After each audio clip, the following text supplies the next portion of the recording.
오늘 이적이 아닌 표적을 향하여 라는 제목으로 함께 말씀 들으면서 은혜 받기를 원합니다.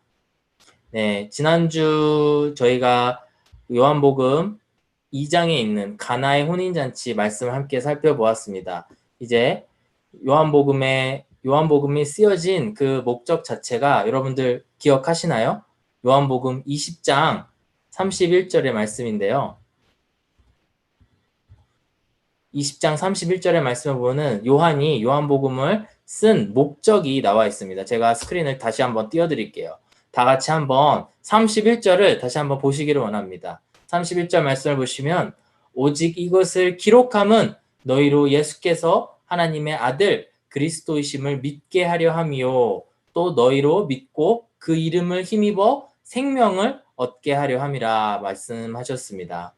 즉, 이 요한복음을 요한이 쓴 이유는 우리로 하여금 예수님을 더 잘 믿고 그리고 더 나아가서 예수님을 믿음으로 말미암아 우리가 그 생명, 영원한 생명을 얻게 하려고 이것을 썼다라고 이야기를 하고 있습니다. 여러분, 우리가 살고 있는 이 시대가 참으로 어두운 시기고 참 거짓이 많은 시기다라는 생각이 많이 듭니다. 동서고금을 막론하고 예나 지금이나 동양이나 서양이나 할 것 없이 온 세계가 정말 그 곳곳에 거짓된 사람들이 참 많은 세상에 우리들이 살고 있는 것 같습니다.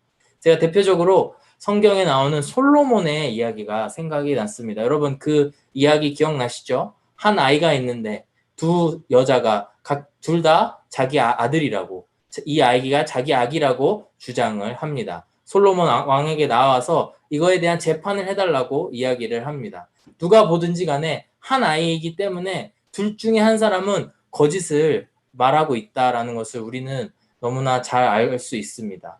그런 상황에서 이 재판을 하면서 솔로몬이 얼마나 지혜로운 왕인지를 나타내는 그런 모습들이 나타나고 있는데 정말 이렇게 너무나 뻔한 거짓말을 하는 사람들이 너무나 많다라는 것입니다.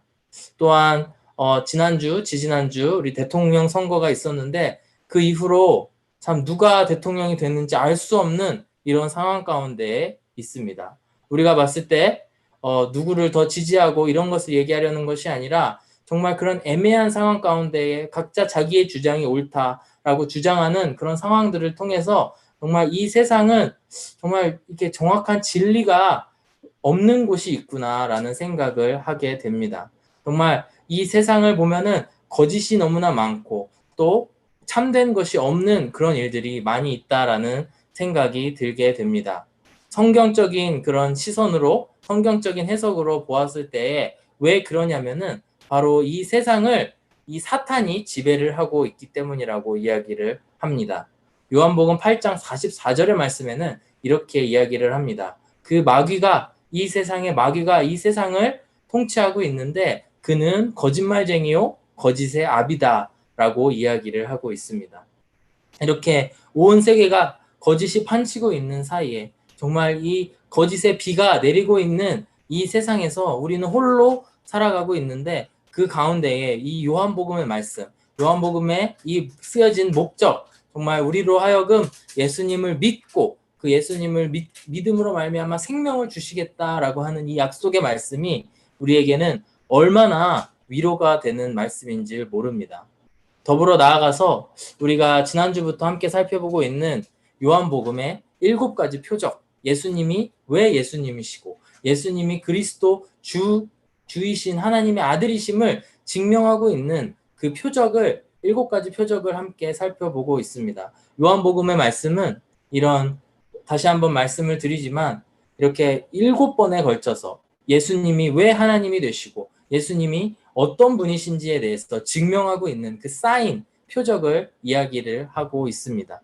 근데 여러분 왜 7번에 걸쳐서 이렇게 예수님에 대해서 이야기를 하고 있다고 생각을 하십니까? 혹시 그런 질문을 해보신 적은 없으신가요?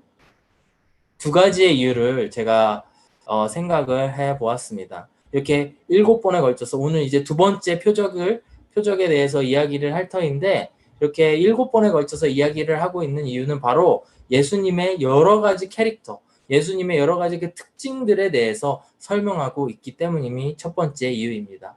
두 번째 이유는 또 다양한 사람들에게 저와 같은 사람도 있을 것이고 또 아무개 형제, 아무개 자매와 같은 서로 다른 여러 모양의 사람들에게 그 예수님에 대해서 전달하기 위해서 이렇게 7번에 걸쳐서 요한복음은 예수님이 왜 그리스도이시고 예수님이 왜 구세주인지에 대해서 이야기를 하고 있다라는 것입니다.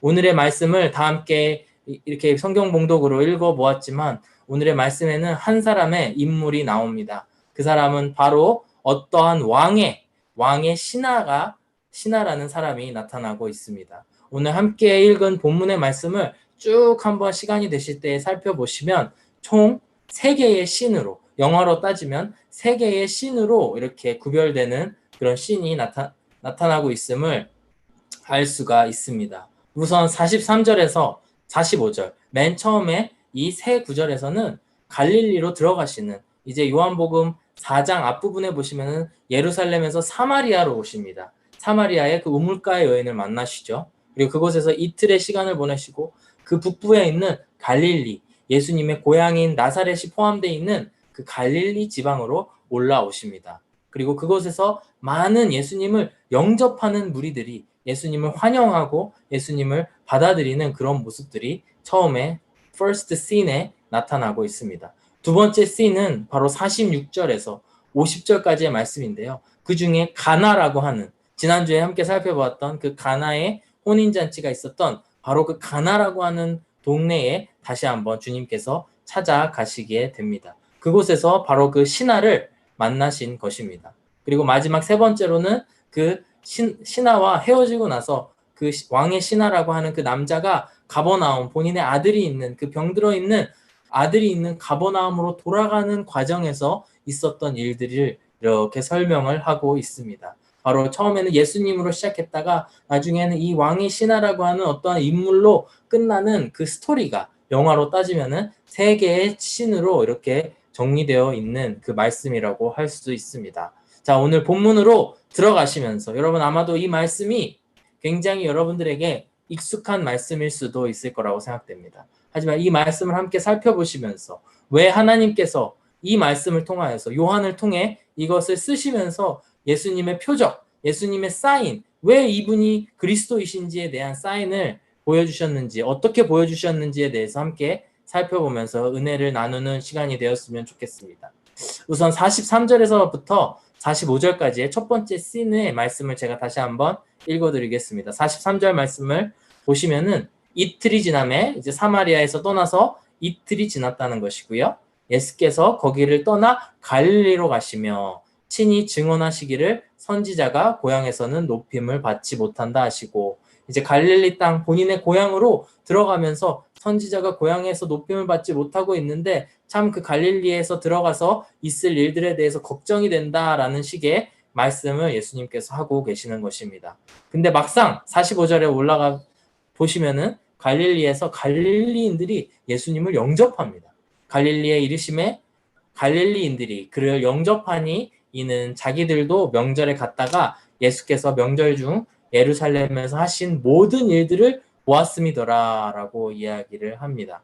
예수님께서는 갈릴리 땅으로 들어가시면서 많은 그 무리들, 군중들을 마주하게 됩니다. 예수님께서 예상하신 것은 어쩌면 당연한 상식이 선지자는 그의 고향에서 높임을 받지 못하기 때문에 어찌 보면 그 환영받고 영접할 것을 예수님께서는 기대하지 않으셨을 수도 있습니다. 하지만 정작 예수님을 그들은 환영하고 영접하고 있다라는 것입니다.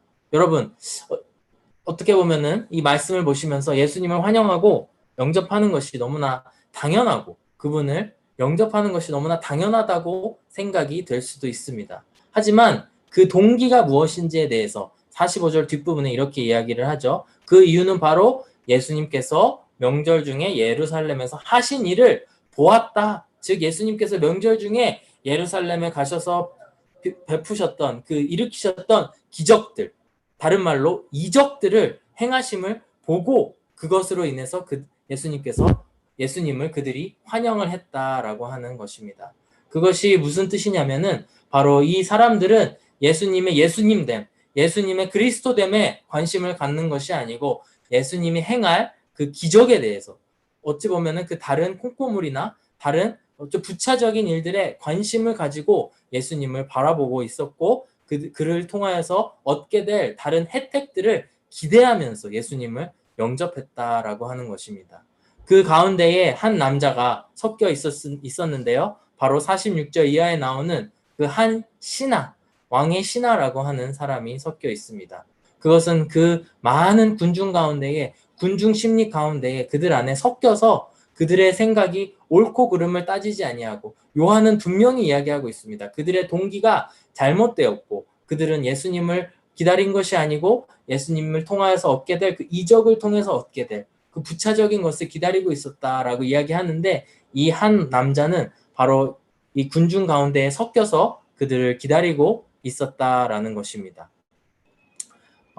군중 심리라는 말이 있죠, 여러분. 군중 속에 우리가 섞여 지내다 보면은 내 생각과 상관없이 타인들, 옆에 있는 사람들이 하는 말들을 통하여서 나도 그들과 동화되는 그런 모습을 군중 심리라고 표현을 합니다. 저는 대표적으로 제가 군대에 갔을 때에 군대에 이제 입대하기 전에 그런 말들을 많이 들었습니다. 너 눈에 띄게 행동하지 말고 그냥 딱 중간만 해라 라고 이야기를 많이 들었습니다. 사실 군대에서 그 조언은 굉장히 저에게 큰 도움이 됐습니다. 왜냐하면은 너무나 잘하면은 눈에 띄게 잘하면은 그 주위에 있는 군대에 있는 사람들이 너무나 많은 일을 저에게 시킬 것만 같았습니다. 실제로 너무 뛰어나 보이는 사람들을 그렇게 조교들이 그들을 많이 시키고 힘들게 하는 모습들을 많이 보았습니다. 반대로 너무나 못하면 뒤떨어지면은 또한 그로 인해서 많은 불이익을 당하게 되기 때문에 딱 중간을 하는 것이 너무나 편하게 되는 것이 사실임을 깨달았습니다. 사실 저는 나이도 많을 때 같고 또 체력도 약해서 정말 죽도록 열심히 했는데 딱 중간밖에 못 하더라고요. 그래서 딱 중간 안에 있어서 군 생활을 좀 나름 잘 했던 것 같은데 이런 모습들, 군중 심리, 군중 안에 섞여 있으면은 편하다라는 그런 인간적인 말들이 있습니다. 또 우리가 관료주의라는 말들이 있죠. 공무원 사회에서도 그 군중 안에 섞여서 딱 사람들이 하는 그 중간만 해라. 그 군중들이 생각하는 것들이, 그 관료들이 생각하는 것들이 옳고 그른지를 판단하지 말고 그저 그 가운데에 섞여서 그들처럼 행동하고 그들 중에 원오브댐이 되어서 있어야지 편하다라고 하는 것입니다. 어찌 보면 이러한 관료주의, 이러한 어떤 그 공무원 사회에서 팽배한 그 군대에서도 팽배한 그런 모습들 때문에 여러분 커뮤니스트라고 하는 그 공산주의가 망할 수밖에 없었던 그런 이유가 바로 그런 것에 있는 것 같습니다. 우리가 군중 속에 숨어 지내게 되면은 참 인생은 편하게 살 수 있을지 모릅니다. 하지만 우리가 군중 속에 있다면 우리의 신앙생활이 그런 신앙생활을 하게 된다면 우리들의 신앙은 영원히 성장할 수 없고 어찌 보면은 예수님을 제대로 만날 수 없는 그런 불행한 일들이 일어날지도 모른다라는 것입니다. 왜냐하면은 신앙이라고 하는 것은 전적으로 예수님과의 개인적인 personal relationship, 개인적인 관계에 있기 때문입니다. 누군가가 나를 끌어주고 또 내가 누군가를 끌어주는 그런 일들이 참 중요하지만 결정적인 순간에는 타인으로 인한 것이 아니고 나와 하나님과의 관계, 군중 속에 섞여 있어서는 절대로 예수님을 만날 수 없다라는 것입니다. 우리의 신앙생활은 더욱더 능동적으로 움직여야 됩니다. 저도 참 수동적인 부분이 많은 사람인데 늘 신앙생활에서는 능동적이 돼야 함을 여러분들에게 말씀을 드리고 싶습니다. 늘 능동적으로 신앙생활을 하는 저와 여러분들이 되었으면 좋겠습니다. 바로 이 군중들, 예수님을 영접하는 그러나 그들의 동기는 잘못된 그런 군중들 사이에 이 한 남자, 왕의 신하라고 불리는 한 남자가 섞여 있었습니다. 그리고 그는 이 예수님께서 예루살렘에서 엄청난 기적들을 여러 가지 병고침도 일으키시고 여러 가지 놀라운 일들을 벌이신 일들을 하고 다시 고향인 갈릴리 그리고 가나로 오고 계시는 예수님에 대한 소문을 들은 한 남자가 있었습니다. 그 남자는 이제 예수님을 46절에서 보시면 찾아가게 되는데 바로 그 이유는 그 아들이 너무나 병들었기 때문입니다. 46절 말씀을 함께 보시면요. 예수께서 다시 갈릴리 가나에 이르시니 전에 물로 포도주를 만드신 곳이라 왕의 신하가 있어 그의 아들이 가버나움에서 병들었더니라는 말이 나오고 있습니다. 예수님에 대한 소문이 갈릴리에 가득 퍼졌습니다. 그리고 그 소문을 들은 이 왕의 신하는 어쩌면 그 예루살렘에서 병고침을 일으키셨던 그 기적을 일으켰던 이분이 내 아들을 고쳐주실지 몰라. 정확한 이분에 대한 믿음이 있었던 건 아니지만 그 군중들이 생각하고 있었던, 군중들이 기대하고 있었던 그것 때문에 예수님을 찾아가게 되었던 것입니다. 근데 여기서 보시면요, 가버나움에서 가나까지 예수님을 찾아왔다라고 46절을 보면은 이야기를 하고 있는데, 이를 통해서 굉장히 이 왕의 신하가 간절했음을 알 수 있습니다. 여러분, 이 기록들에 보면은 가버나움과 가나의 거리는 대략 40km 정도, 25마일 정도 되는 거리라고 합니다. 보통 우리가 열심히 걸어가면은 며칠 안에 25마일을 걸어갈 수 있을까요? 하루 종일 걸으면. 근데 실제로 그곳에 있는, 이스라엘에 있는 그 지형들을 살펴보았을 때 대략 이틀 이상 걸리는 그런 지역이라고 합니다. 그러니까 오늘날로 따지고 보면은 엄청나게 먼 거리라고 할 수 있죠. 오늘 제가 예배가 끝나고 바로 자동차를 몰아서 이틀을 달리게 되면은, 해가 떠 있는 기간만이라도 이틀을 달리게 되면 제가 아마도, 저도 로드트립을 해봤는데 플로리다나 콜로라도 정도는 갈 수 있지 않나 생각을 합니다. 어찌 보면은 얼마나 먼 거리를 간 거냐면은 콜로라도에 예수님께서 오신다, 플로리다에 예수님께서 오신다 생각하시고, 우리 아들이 고침을 받게 하기 위해서 거기까지 달려간 일을 했던 게 바로 이 왕의 신하라고 하는 것입니다. 그는 간절한 마음을 가지고 예수님을 찾아갔습니다.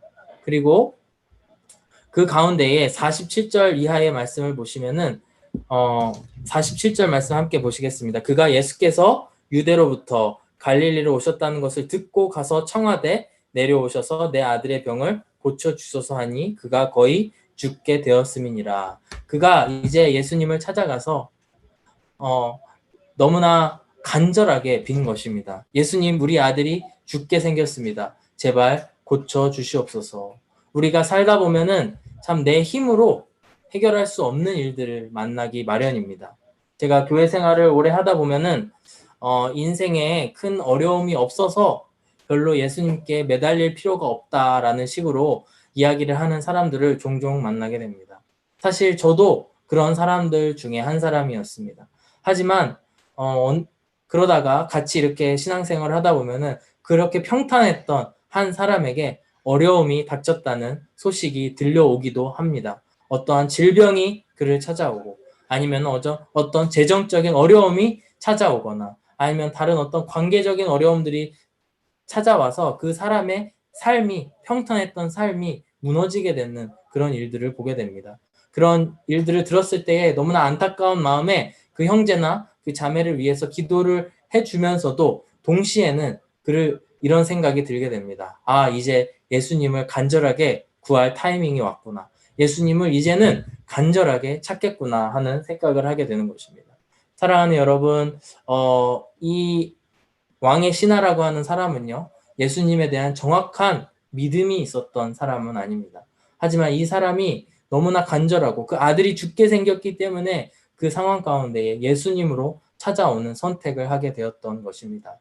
우리들도, 저와 여러분도 늘 우리가 힘들 때에 정말 사람을 의지하는 것이 아니고, 아니면 어떤 그 큰 기관이나 어떤 다른 것을 의지하는 것이 아니고 정말 하나님 앞에 간절한 마음으로 이 사람처럼 나아가는 저와 여러분들이 되셨으면 좋겠습니다. 그래서 이분이 간절하게 찾아가서 47절에서 이렇게 청합니다. 내려오셔서 내 아들의 병을 고쳐주소서.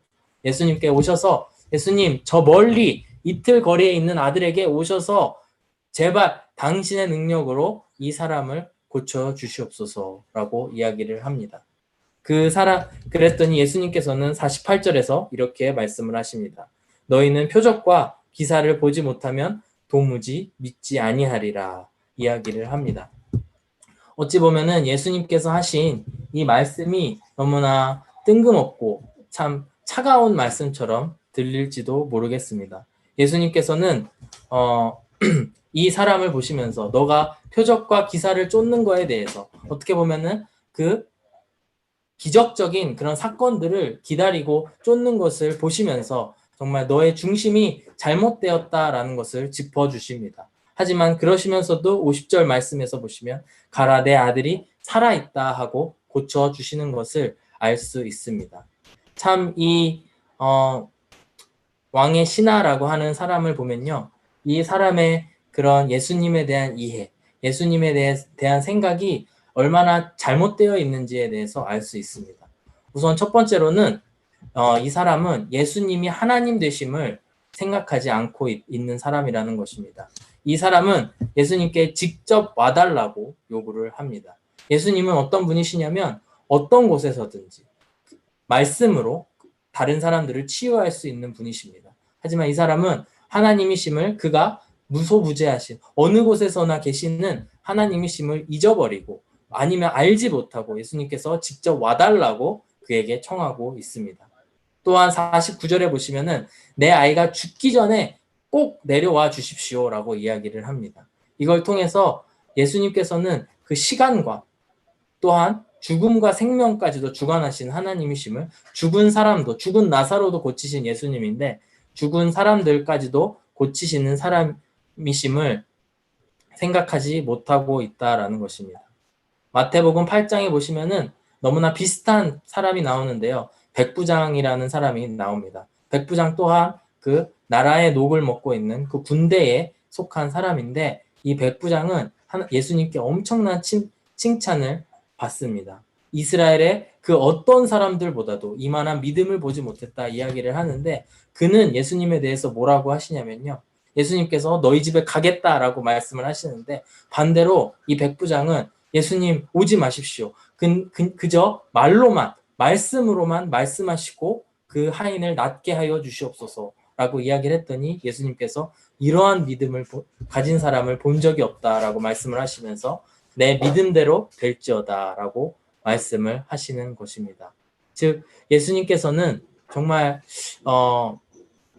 우리가 예수님의 그 정확한 아이덴티티, 예수님이 어떤 분이신지를 깨닫지 못하고 알지 못하고 예수님께 다가가게 된다면 우리들은 정말 이런 우를 범할 수 있다라고 하는 것입니다. 사랑하는 여러분, 예수님께서는 정말 진정한 하나님이 되심을 이 자리에서 보여주고 계십니다. 그 어느 자리에서든지 말씀으로 사람의 병을 고치실 수 있고 심지어 죽음까지도 생명으로 이끄실 수 있는 분이 예수님이라는 것입니다. 그분께서는 표적과 기사를 쫓는 사람들까지도 이렇게 도와주시고 지켜주시는 분이라는 것입니다.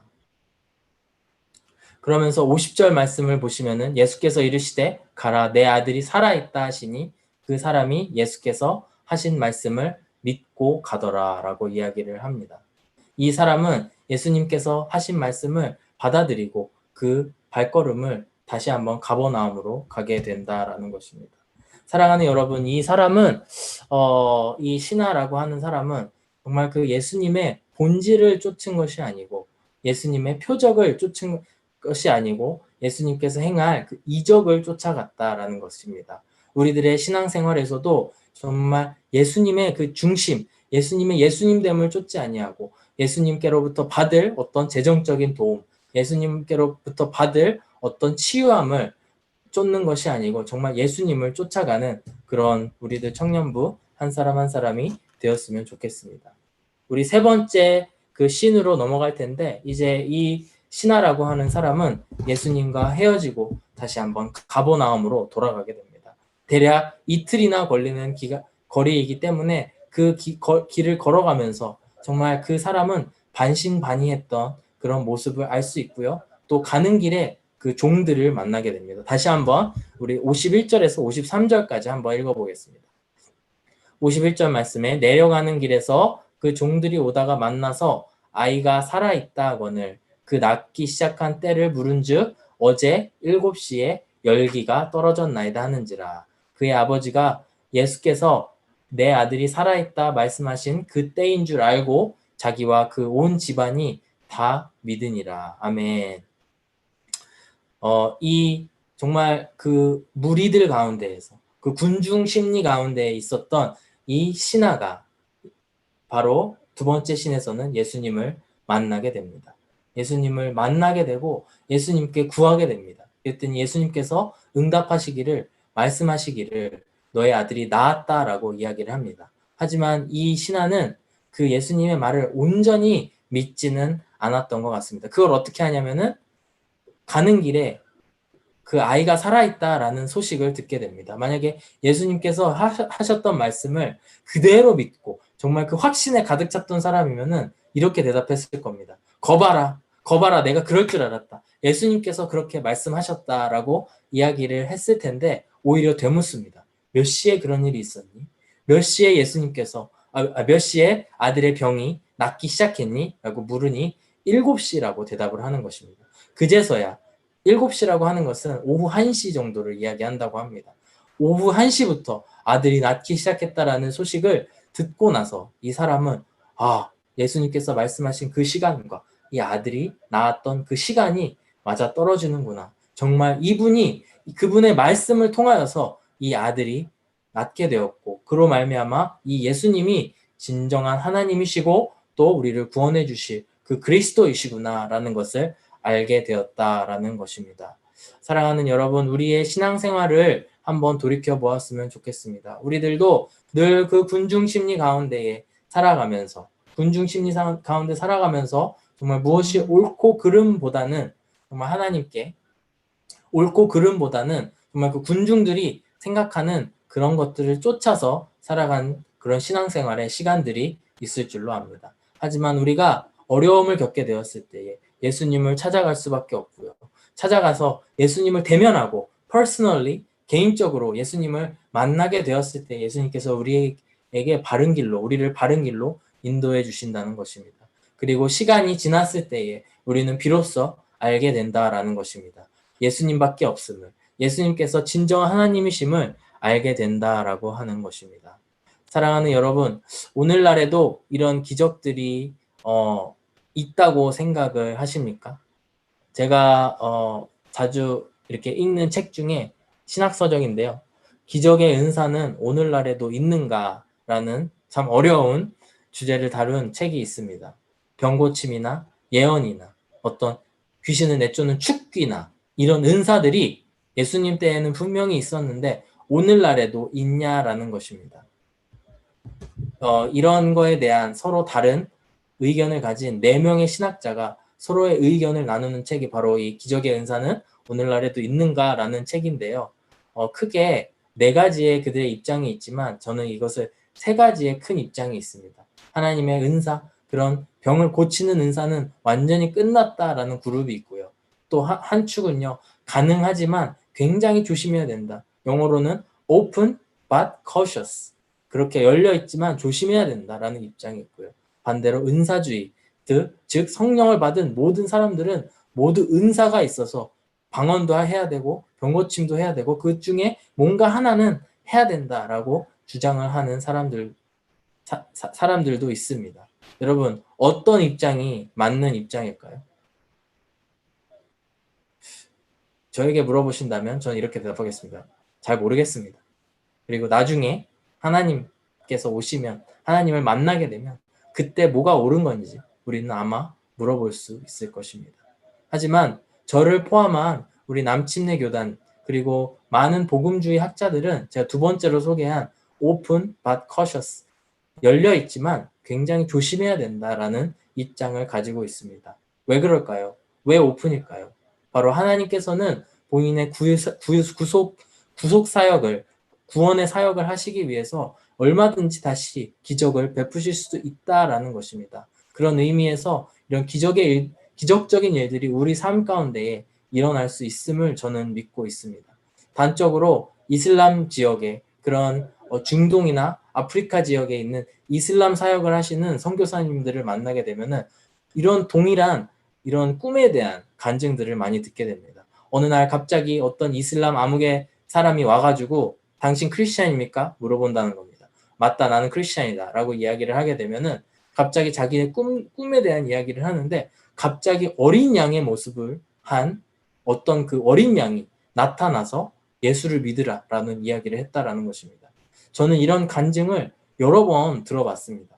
여러 사람을 통해서 들어봤는데 정말 이 사람을 하나님께서 강권적으로 구속하시기 위해서 구속하시기 위해서 이런 기적적인 일들 정말 이러한 놀라운 일들을 하나님께서 일으킬 수 있다라는 것을 믿게 되었습니다.